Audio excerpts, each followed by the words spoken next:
This video is about the connections between Noah and the letter to Sardis, which we find in the book of Revelation.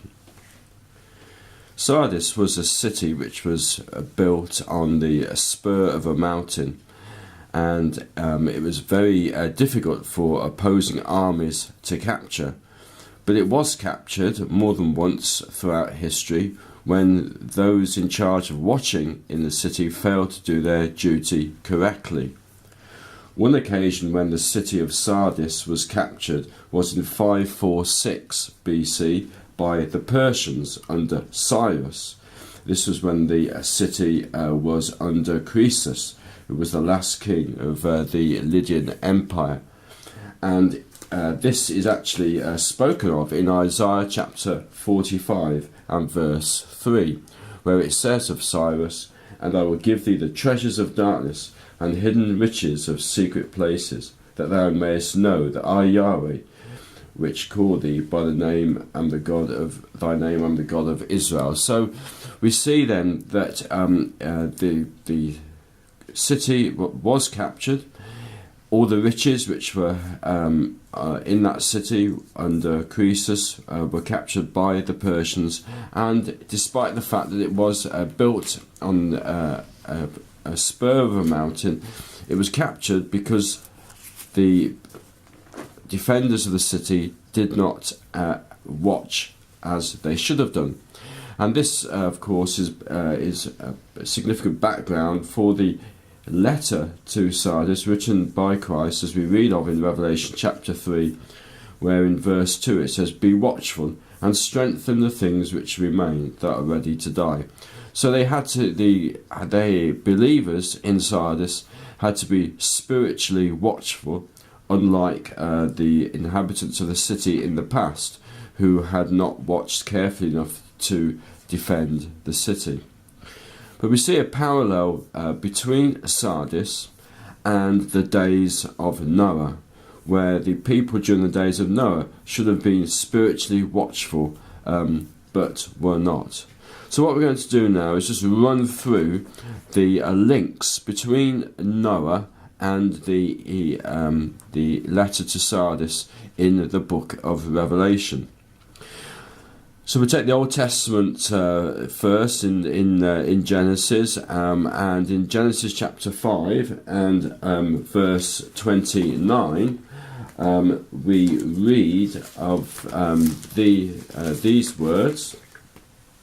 And Lamech, speaking of Lamech, it says, "And he called his name Noah, saying, This same shall comfort us concerning our work and toil of our hands." So we find there work spoken of, and of course it was the spiritual work which Noah was to perform, which would be so important. And in verse 2 of Revelation chapter 3, we read that Christ said, "I have not found thy works perfect before God." And of course it was the case that in the days of Noah, most people's work, apart from that of Noah, was not acceptable in the sight of God. In Genesis 6 verse 3, we read, "And Yahweh said, My spirit shall not always strive with man." So we have a reference there to God's spirit, and twice in Revelation chapter 3 we have reference to spirit. First of all, the spirits of God, which we'll mention again shortly. And in verse 6 of Revelation chapter 3, it says, "He that hath an ear, let him hear what the Spirit saith unto the ecclesias."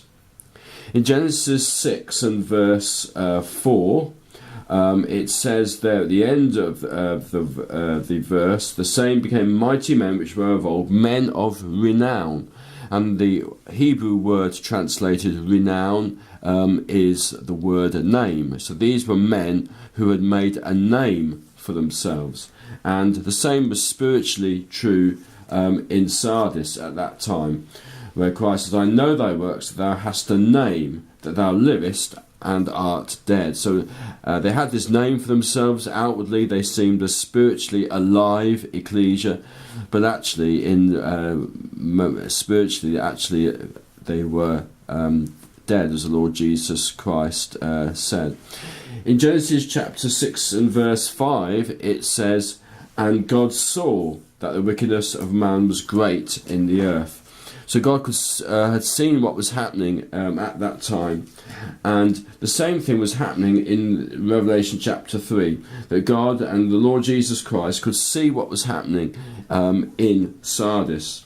And so we read in verse 1 of Revelation chapter 3, "These things saith he that hath the 7 spirits of God and the 7 stars. I know thy works, that thou hast a name, that thou livest and art dead." And that word know, I know, is often translated see. So God saw in the days of Noah, and Christ says, "I know, I see thy works."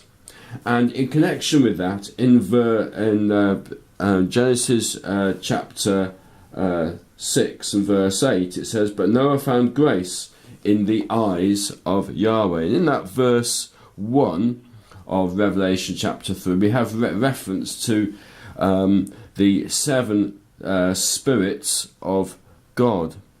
And in Revelation chapter 5 and verse 6, it says, "And 7 eyes, which are the 7 spirits of God." So we can see that there's a link between the 7 spirits of God mentioned in Revelation chapter 3 and God seeing. So moving on, in Genesis chapter 6 and verse 9, it says that Noah walked with God. So this is one of the main reasons for linking this letter with the book, the Revelation chapter 3, with the days of Noah. We find this very specific phrase, which isn't said of many people, that Noah walked with God.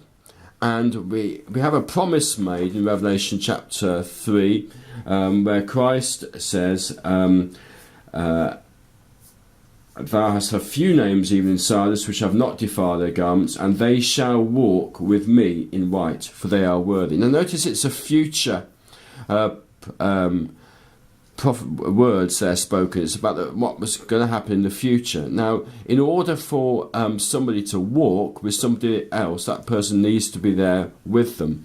And it's a very specific thing. It's not just talking about walking in the presence of somebody. Sometimes in the Old Testament we have words which speak of people walking with God, but actually it's to do with walking in his presence. But specifically, it's to do with walking with God. Now, in the case of Noah, this may well have involved him walking and talking with angels, perhaps around the site of the Garden of Eden, which would have been still there before the days of the flood. In the case of the promise made in Revelation chapter 3, it obviously refers to the kingdom, when the Lord Jesus Christ will return and will be walking on the earth, and hence the faithful will be able to walk with him. In Genesis chapter 6 and verse 11, we have these words: "The earth also was corrupt before God, and the earth was filled with violence." And so we have this reference to how this violence was being seen by God, and was before him. It was brought before him, this terrible the terrible violence which was on the earth at that time. And so too we find the Lord Jesus Christ saying in verse 2 of Revelation 3, "For I have not found thy works perfect before God." Now we've seen in verse 2 of Revelation chapter 3 that it says that they were spiritually ready to die. And of course we get the similar words in Genesis chapter 6 and verse 17, where at the end of that verse God said, "And everything that is in the earth shall die." And then in Genesis 7 and chapter 2 and verse 3, we have a reference to the animals being brought in by sevens, of fowls also of the air by sevens, the male and the female, to keep seed alive upon the face of all the earth. And then we have reference, as well as the reference to the sevens in verse 2 and verse 3, we also have reference to 7 days in verse 4. So we get the recurrence of the number 7 in the record of Noah, and we've already seen that we have reference to 7 in Revelation 3 verse 1. These things saith he that hath the 7 spirits of God and the 7 stars. In Genesis chapter 9 and verse 1, God commands Noah after the flood, be fruitful and multiply and replenish the earth. And there the Hebrew for replenish just means fill, and in fact the word perfect in Revelation 3 verse 2, actually that means fill or fulfilled, for I have not found thy works fulfilled before God. So we've got a parallel meaning there. And then a couple of other references with regard to the Noah, but this time not in Genesis but in the New Testament.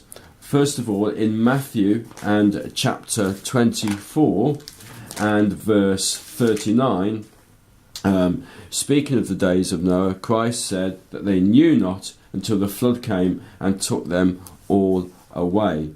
And in verse 3 of Revelation chapter 3, it says at the end of the verse, I will come on thee as a thief, and thou shalt not know what hour I will come upon thee. And so we can see a parallel there between the way that the flood suddenly came upon the people without them, the majority of them knowing it was going to come, and there's the same danger related to the believers in Sardis.